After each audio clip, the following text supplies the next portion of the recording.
Hello everybody, I'm here with a kind of different type of video. I'm gonna be giving you 5 tips to play better Twilight Struggle. So here it goes. The first one is very simple. Play for Battlegrounds first. We are gonna focus on what actually gives victory points. We're gonna play for the Battlegrounds. There are 2 exceptions. I'm gonna allow you 2 exceptions. You're gonna play for a non-battleground if and only if it gives you domination in a region or it allows you access to another battleground. For example, Malaysia to get to Thailand, and Lebanon right now will give us domination in the Middle East.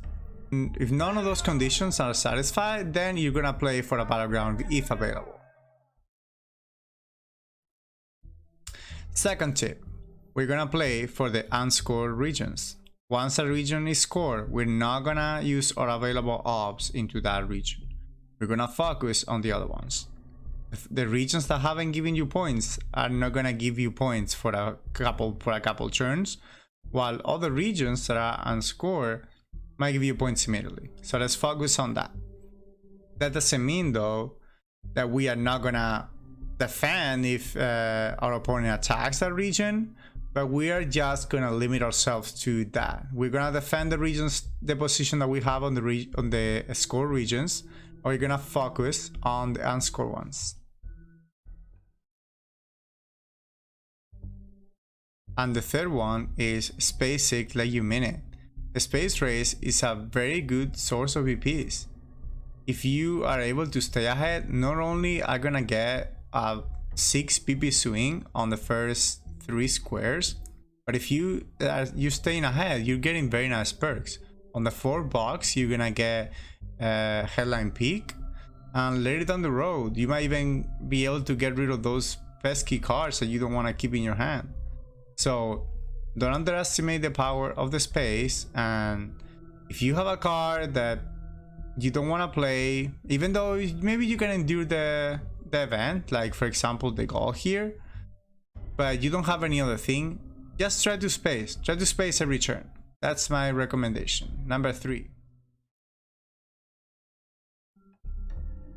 And my 4th tip is be very mindful about your available ops. Like look at this hand, for example. You can see Rescue Purge, and you might want to headline it against the USSR, but look at the rest of the hand. I have decal, I have the gold that I'm gonna have to repair, 2 1-up. One of them is probably gonna be an event, and 2 scoring regions. I don't have the ops here to put Rescue Purge as a headline. I'm probably gonna have to hold decal, and I might want to even space the goal. Right now I'm looking at my hand and I'm seeing trouble. So be very mindful and be realistic about what you can really achieve in a turn. So when you get the cards for the turn, examine them and think how many ops, clean ops, you're gonna get out of that hand. Because right now on this example, I'm counting 2 for Formosan and 1 for CIA if I put Rescue Purge on headline. So maybe it's better if I headline here Middle East scoring and use Rescue Purge for ops. And the last tip is plan ahead your turn. This ties together with the previous tip. We're gonna examine our hand and we're gonna see how are we gonna play every single card in our hand. What are we gonna hold? What are you gonna space? Plan ahead the turn. Don't just react to what's going on. Like, okay, here we have a little bit of a weak hand, so we're gonna have to plan very carefully. We're going to get rid of Middle East scoring on the headline.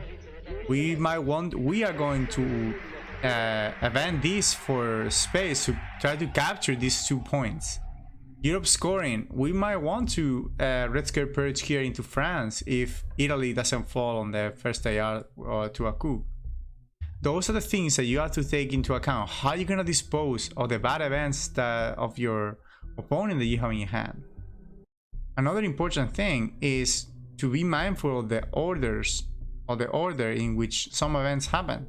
We have CIA created, but if we didn't and we have Fidel instead, we might want to event Fidel as soon as possible so our opponent cannot get rid of CIA.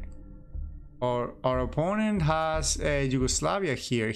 If he has independent Reds in the hand, he might not want to start in Yugoslavia, he might want to start in Austria.